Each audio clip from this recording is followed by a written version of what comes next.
Welcome back, everyone, to episode number 12 of the ultimate walkthrough for Bloodborne. Today we're going to be showing you how to get to the lecture hall. So before we leave, we want to make sure that we have the Tonsil Stone. If you've been following the guide, you should have this.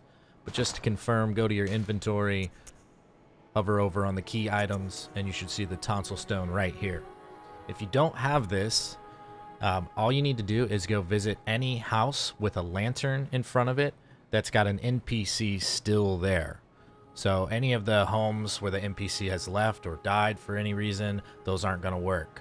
So for instance, the one that'll definitely work is the one in Hemwick Charnel Lane in between the lamp and the elevator shortcut. So head over there. If you don't have this, you can talk to them, and basically Patches the Spider will give you this Tonsil Stone. Alright, so once you have acquired that, what we're going to do is head over to the Yharnam Headstone, and we're going to warp to Grand Cathedral. Okay, so we're not going to need to do any fighting here. We're just going to run through some of these enemies. Depending on your insight, though, this is going to be your first opportunity to see some changes in the game.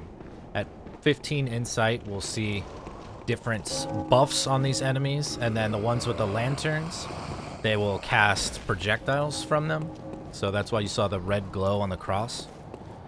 If we had ran by one with a scythe, you would see kind of like a white glow to it. It's pretty cool. I wouldn't encourage you to have high insight unless you just want to check all the differences. I basically leave high insight to second playthroughs just to experience the subtle differences. And if you're ever curious about what those are, you can just check out the wiki. It's got a good list of what happens and how those things affect the game. For instance, when we run in here, we're going to get grabbed by an invisible thing, and this is what we want. We want to stand by the door and just let it grab us. But we would be able to fully see this if we had 40 insight. So once it picks us up, it somewhat reveals.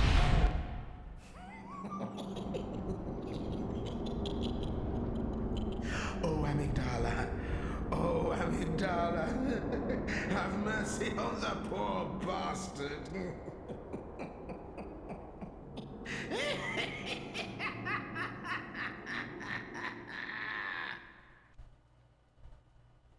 Now, to the uninitiated, I think it's a good thing that you can't actually see that.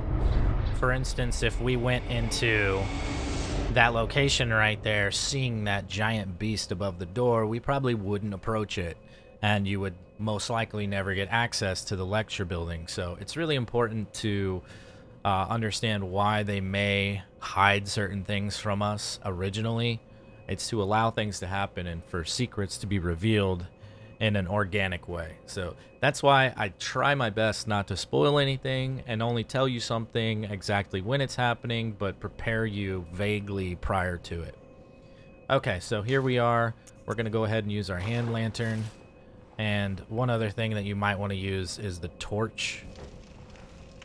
So there's not any real tough combat here, so you don't need to be worried about anything. We can handle this zone really easily. This is a nice departure from the last episode. Alright, so this is our starting room. We're just going to go through this door here. Directly in front of us, you're going to see Patches the Spider. You don't need to worry about this room. There's no enemies in here. So go ahead and talk to him.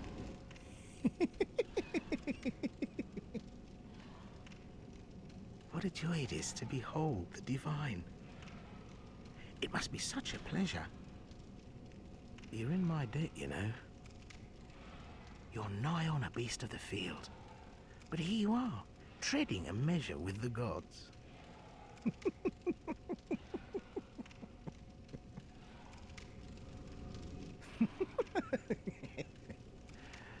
Are your feet as fat as your wits? Oh, cease this dithering.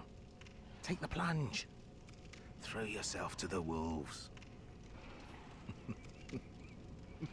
Alright, and that's all he's got to say for us. Take that for what you will. Vague, confusing, or does it actually have merit? You can see our insight is now at 20. It was 17 or 18, I believe, before we entered this area. So as the insight level climbs, you need to be aware that your resistance to frenzy and beast lessons. So once we're done with this zone, we're going to actually spend our insight because we don't want to be weak to those things. All right. So what we're going to do now is head into this room here. It's the second lab.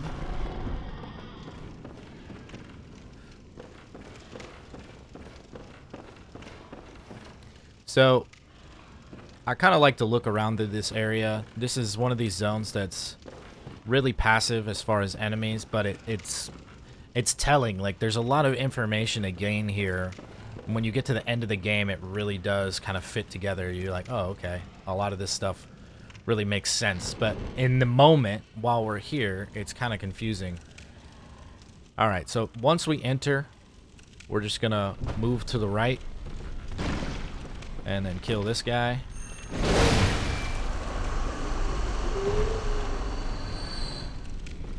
And that's the only active enemy in this room.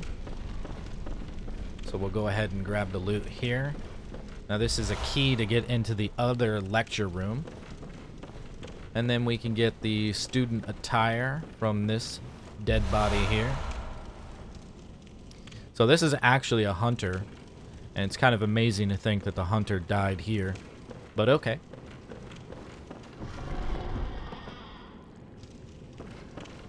So here we're just going to go into this kind of semicircle room. And you'll see an enemy up above. And they're just trying to basically drop on you when you pick these items. Imagine how long this dude's been sitting here. So you can't really target them while they're on the ceiling. So what I suggest is just sprint by. They're going to drop down. Usually. Let's try it again. And deal with them.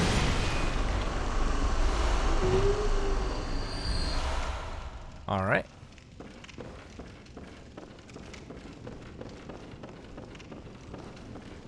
And let's see here. Oops. We're going to go in this room. There's an item in the corner here, and this is specifically for chalice crafting.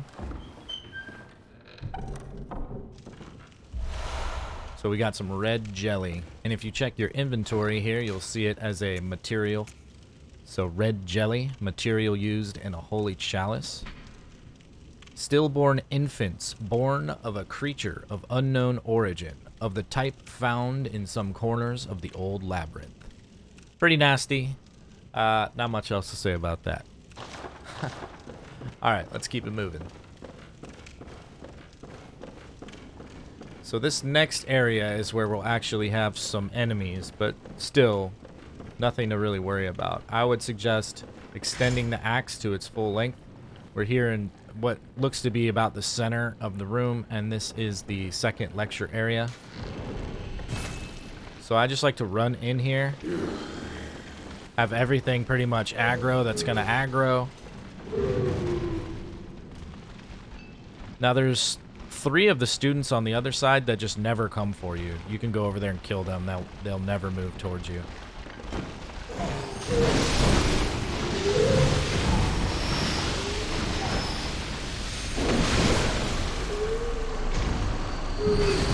So the L2, and I'm an idiot.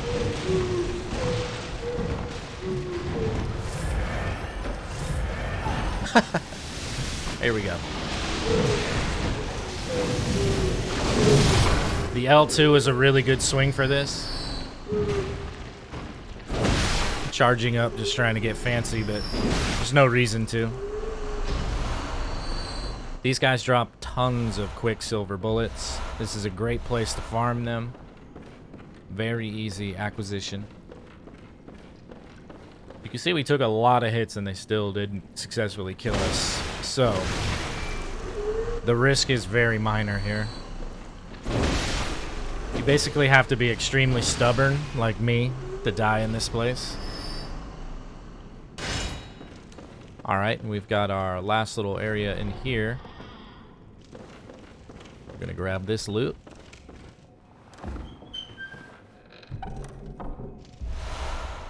The Augur of Abrietus. I'll just read the item description for you. Remnant of the Eldritch Truth, encountered at Bergenworth. Use phantasms, the invertebrates known to be augurs of the Great Ones, to partially summon abandoned ebrietas. The initial encounter marked the start of an inquiry into the cosmos from within the old labyrinth, and led to the establishment of the choir. Interesting stuff. May discuss that later. Alright, so this is the front area, so we're going to go to the opposite direction. And we're just going to head for this door. This is basically the end of this zone.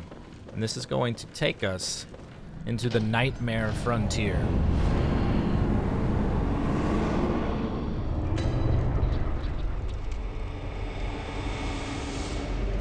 Now you can actually get to the Nightmare Frontier another way, but it's later on in the game, and we can get here now, so I decided to do this now, especially considering where we just were.